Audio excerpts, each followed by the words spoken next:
Co-founder told me to let him handle the pitch, said I made investors nervous, said I talked too fast, went too deep, lost the room, so I stepped back. What he didn't know was that 3 days before the demo, I had gone into the code base and made one small change, the kind only I would ever think to make. And when the live demo locked up in front of 40 people and every eye in the room turned to him for answers, he had none. Because the answers were mine. They always were. I'm Sable. I'm 31 years old. And I spent 2.5 years building a product from nothing inside a converted garage in Austin, while my co-founder built his personal brand on LinkedIn. This is what happened when I finally stopped making it easy for him. The first time I noticed something was off, it wasn't dramatic. There was no screaming match, no confrontation in a parking lot. It was a Tuesday morning, and I was in the middle of eating cereal over my kitchen sink when I got the calendar invite. Investor demo. Thursday, 6 p.m. Attire, business casual. Attendance, required. I was listed as optional. I read it twice, I set the ball down. I opened the full invite and scrolled to the description, where my co-founder had written a 2-paragraph overview of our product. Threadline. A visual workflow automation tool. We had spent the last 26 months building together. Except in those 2 paragraphs, the word I appeared 9 times. The word we appeared once in the sentence, we look forward to presenting. I closed my laptop and stood by the window for a while. Threadline was my architecture. The core engine, the version control integration, the way the interface mapped logic branches in real time. All of it came from me. My co-founder, who I'll call my brother because that's what we were to each other once, had the relationships, he knew people. He could walk into any room and make everyone feel like they'd been waiting for him specifically. That was real, and I never resented him for it. What I resented was what came next. I called him that afternoon. He picked up on the first ring, which meant he'd been expecting me. I saw the invite, I said. Good. He sounded cheerful. I cleaned up the deck. I think it's really tight now. I'm listed as optional. A pause. Short, but I caught it. Yeah, I wanted to talk to you about that actually. I think for this one it might be cleaner if it's just me presenting. You know how these early stage meetings go. They want a single voice, a clear vision. The vision is the product, I said, and I built the product. Sell. He used the nickname our mother gave me when we were kids. I noticed he only used it when he needed something to land softly. You know I'm not minimizing what you do, but you get into the weeds. You start talking about the data model and their eyes glaze over. I've seen it happen. I'm trying to protect us here. I didn't respond to that. Not because I had nothing to say, but because I recognized the architecture of that argument. He'd built it carefully. Every word positioned to make me sound like the problem he was graciously solving. I'll be there Thursday, I said, whether I'm on the list or not. I hung up before he could reframe that too. That night I opened the shared drive and pulled up the demo deck. He'd rebuilt it from scratch using the version I had handed him 2 weeks earlier. My charts, my flow diagrams, my screenshots of the product, his name in the footer of every single slide. On the contributors page, he had listed himself as technical lead and product visionary. He had listed me under engineering support. I sat with that for a long time. Engineering support, as if I were a contractor he'd hired off a freelance site. I didn't forward it to anyone. I didn't send a message. I opened a separate terminal window and got to work. The demo environment we used for investor meetings ran off a branch I had set up 8 months ago. I was the only one who had ever touched it. My brother knew it existed. He did not know how it worked, not really. He knew enough to launch it, enough to click through the preloaded screens, enough to look like he understood it. Over the next 3 days, I made a change. One single modification buried 6 layers deep in the demo's authentication flow. Nothing visible. Nothing that would affect anything unless someone tried to edit a workflow template live, which was one of the features we always showcased. The change meant that the live editing function would load, appear to work and then stall out at exactly the point where it should have been most impressive. The stall was designed to look like a rendering issue, a glitch, the kind of thing that happens when the person running the demo doesn't fully understand what they're showing. It wasn't sabotage. The underlying product was still perfect. The real production branch was untouched. I wasn't breaking anything permanent. I was just removing the training wheels from a performance I hadn't consented to. Then I archived every version of the code base going back 18 months, time-stamped and uploaded to a private repository under an account only I could access. I backed up every Slack thread, every shared doc, every design file with metadata intact. I labeled the master folder the same way I label all my serious work: clean, specific, and unambiguous. Thread line, original architecture, built by Sable. Then I closed the laptop and went to bed. Thus day arrived the way important days always do. Ordinary on the surface, slightly too quiet. I dressed in a dark blazer I almost never wore and drove to the co-working space in South Austin, where we'd arranged to host the demo. The room was on the 3rd floor. 14 investors, mostly from 2 firms, plus 3 independent angels my brother had been courting for months. I signed in at the front desk and walked up the stairs. The banner in the hallway outside the conference room read, Threadline, a presentation by Owen Callaway. Not Callaway and Sable, not Threadline founding team. Just him, his full name, printed in our brand font on a banner that someone had ordered and paid for and approved. I walked past it without stopping. Inside, he was already set up. Laptop connected, clicker in hand, a bottle of still water placed precisely to his left. He looked good. He always looked good. That was never the issue. He saw me come in and his jaw tightened almost imperceptibly. "You didn't need to come," he said quietly. "I know," I said.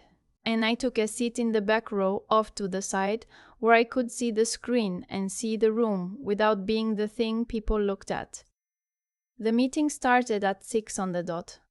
My brother opened with a story, the way he always did. He was good at stories. He told the one about how Threadline started in his garage, which was technically accurate, because it was his garage, even though I had been there every day for 18 months, running on cold brew and adrenaline. He talked about the vision, he talked about the market, he talked about himself as a founder in a way that was impressive enough that even I felt it working on me for a half second before I remembered what I knew. He got through the first 5 slides without issue. Slide 6 was the live demo. He launched the environment, the interface loaded clean. He narrated smoothly as he clicked through the basic features. The room was engaged. 2 investors leaned forward. One of the angels was nodding. Then he opened the workflow editor for the live demonstration. The screen populated normally. He started building a template, clicking the way I had shown him to click, narrating the way I had coached him to narrate, and then, right at the moment where the automation should have triggered, the moment we always let hang in the air for half a second before the room reacted, it stalled. The spinner appeared. It kept spinning. He clicked again. Still spinning. The room shifted. That particular silence that is not silence but the sound of attention sharpening. "Sorry. Looks like we've got a rendering delay," he said. His voice stayed smooth. "I'll give him that. We'll circle back on the live edit. Let me jump to the next section." "Can you explain the delay?" one investor asked. "Not hostile, just precise." "Is that a latency issue on the automation engine?" My brother paused. "It's more of a front-end rendering hiccup. The back-end logic is solid." "Can you walk us through the back-end logic?" Another pause. "Longer. We can get into the technical architecture in follow-up materials," he said. "I want to be respectful of everyone's time tonight." The investor wrote something down, not in an enthusiastic way. I watched the room recalibrate in real time. These were people who had seen 100 demos. They knew the difference between a founder who understood their product and a founder who had memorized the script. The script had just hit a line that wasn't there. I didn't move. I didn't speak. I sat in the back with my hands folded and let the moment do what it was designed to do. He pushed through the rest of the deck. The Q&A was harder than it should have been. Someone asked about the version control logic. He said they'd follow up. Someone asked about the data model. He said that technical documentation was available on request. Someone asked what programming languages the core engine was written in, and he said, with the confidence of a man who had no idea, primarily Python-based, with some custom tooling, it wasn't Python. It had never been Python. After the room cleared, I stayed behind to help break down the equipment. My brother and I were the last two people left. He didn't look at me for a long time. The demo froze, he finally said. I know. Did you touch the demo environment? I looked at him directly. I built the demo environment. He turned away, running a hand through his hair. We needed that meeting to go well. We, I said. That's the first time you've said we all night. He didn't have an answer for that. I packed up my laptop and left. That weekend my mother called. She had heard from my brother.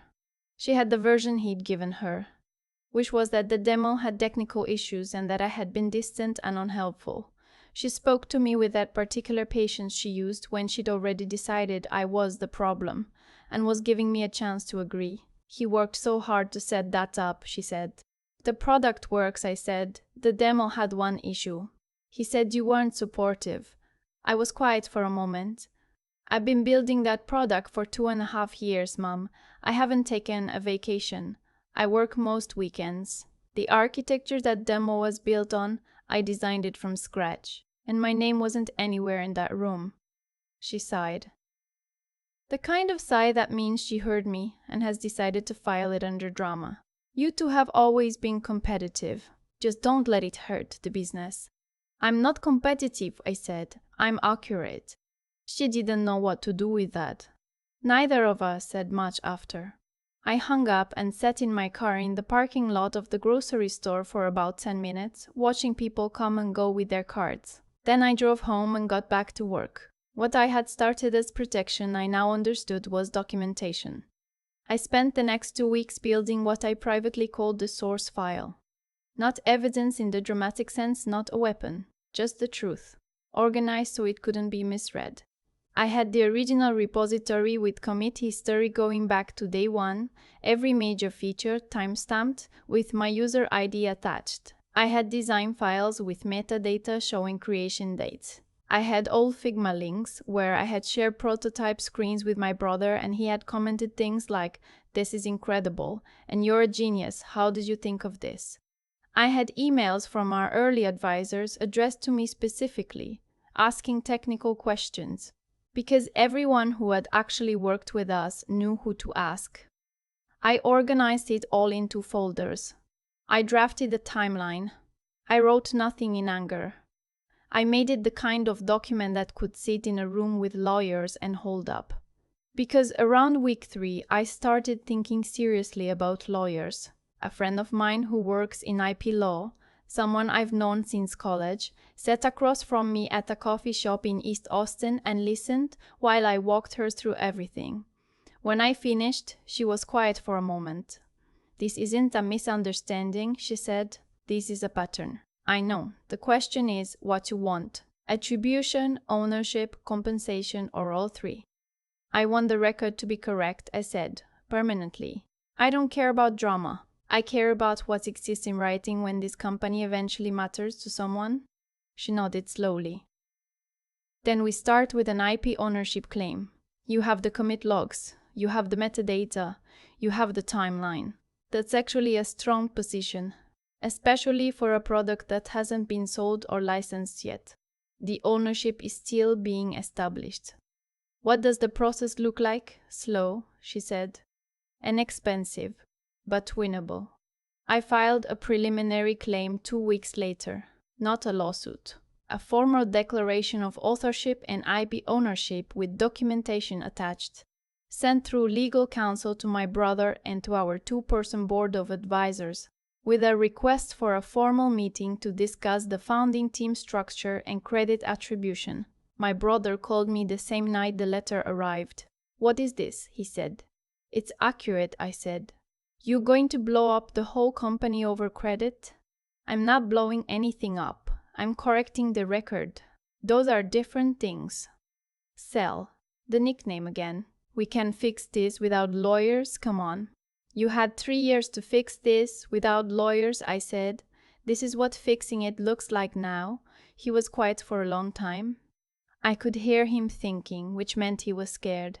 I let the silence sit. The board meeting happened on a Thursday afternoon in a conference room that our advisors used for most of their portfolio meetings. Glass walls, whiteboard, a table that was slightly too large for the number of people in the room. My friend joined me as legal counsel. My brother came alone. I presented, not with slides, not with a performance. I opened my laptop, turned it to face the room, and walked through the documentation in order. The commit logs, the design file metadata, the advisor emails, the original spec documents in my handwriting, photographed and uploaded, the Figma comments where my brother had responded to my work with praise in real time with timestamps. And then, one more thing. A video clip. From a pitch competition 2 years ago, before the money, before the banner in the hallway with only his name. It was grainy footage from someone's phone, uploaded to YouTube and forgotten. My brother, standing at a podium at a startup showcase, speaking to a small room of early-stage investors, he said, and I quote, "The honest truth is that Sable built this. All of it. I'm the person who talks. She's the person who thinks." The room was quiet. One of our advisors, a woman who had been in tech for 20 years and who I had always trusted to be fair, looked at my brother and waited. He didn't die any of it. He didn't have to. Everything in the room was already doing the work. Within 30 minutes, the advisors agreed to a formal restructuring. My name would be added as co-founder retroactively to all company materials. The IP ownership would be formally co-registered with my authorship acknowledged as primary. My brother would remain CEO, with the title scope redefined. A press statement would be drafted and approved by both of us before release. My brother signed the agreement without drama. That surprised me. And then he looked at me across the table with something I hadn't seen from him in a long time. Not shame exactly, but something adjacent to it. "I told myself I was protecting the company," he said quietly, "that you weren't good at the presentation side and I was helping us both." "I know you did," I said.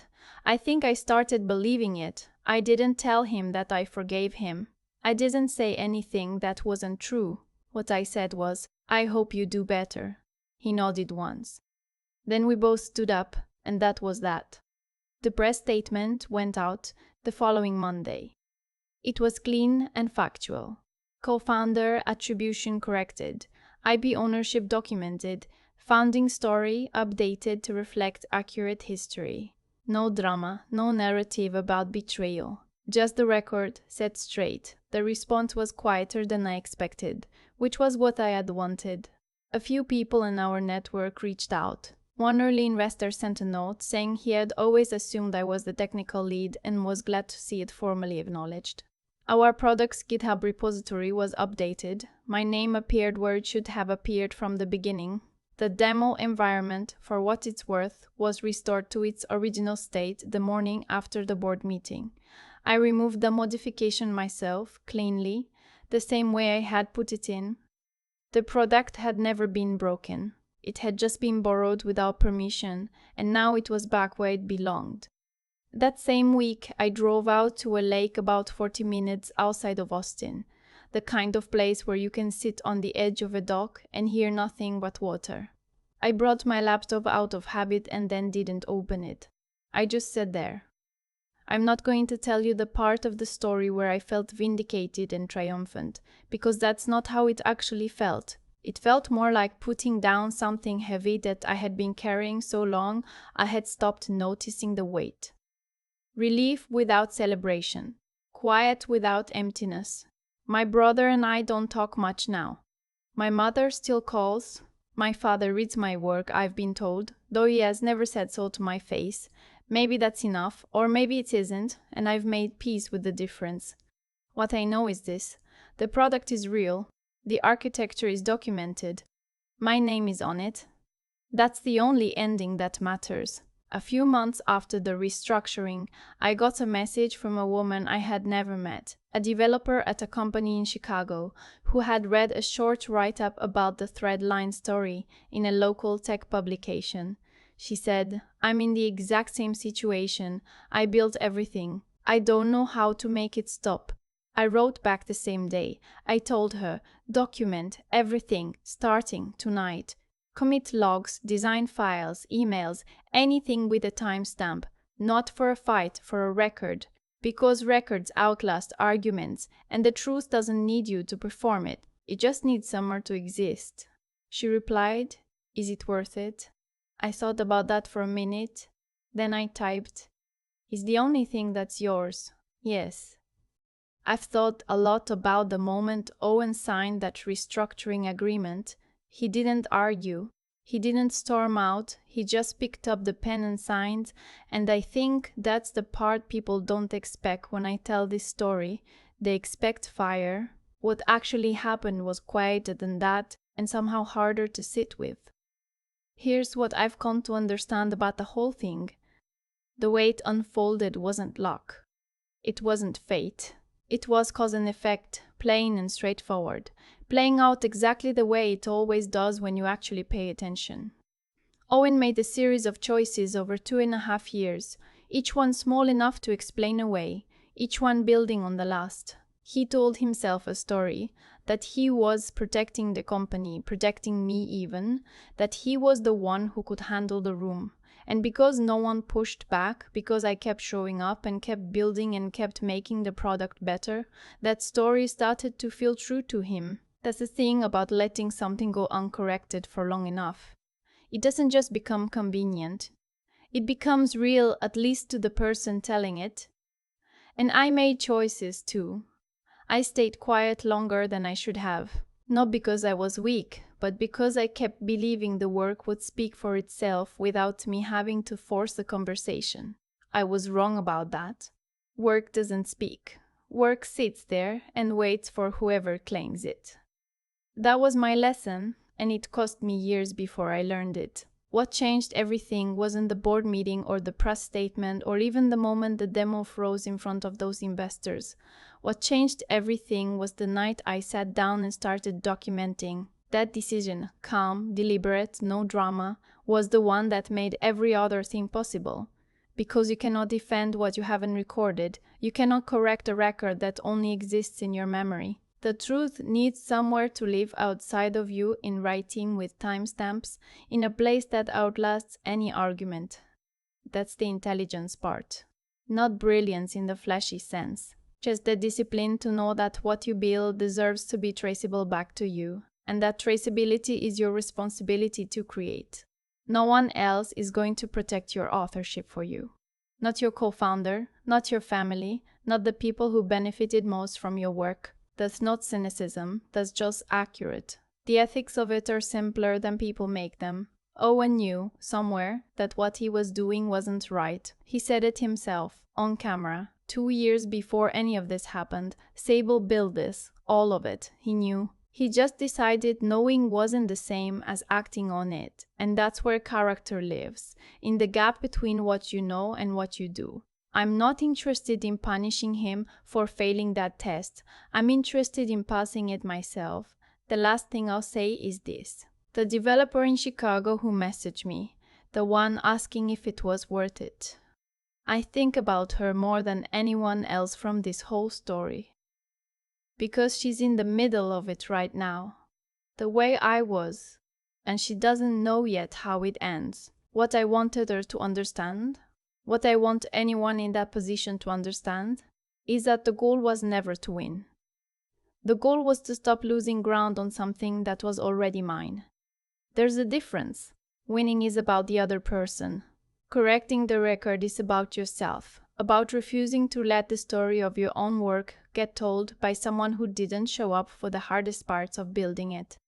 Owen gets to move forward, so do I. The product exists. My name is on it. That's the only ending that was ever worth working toward.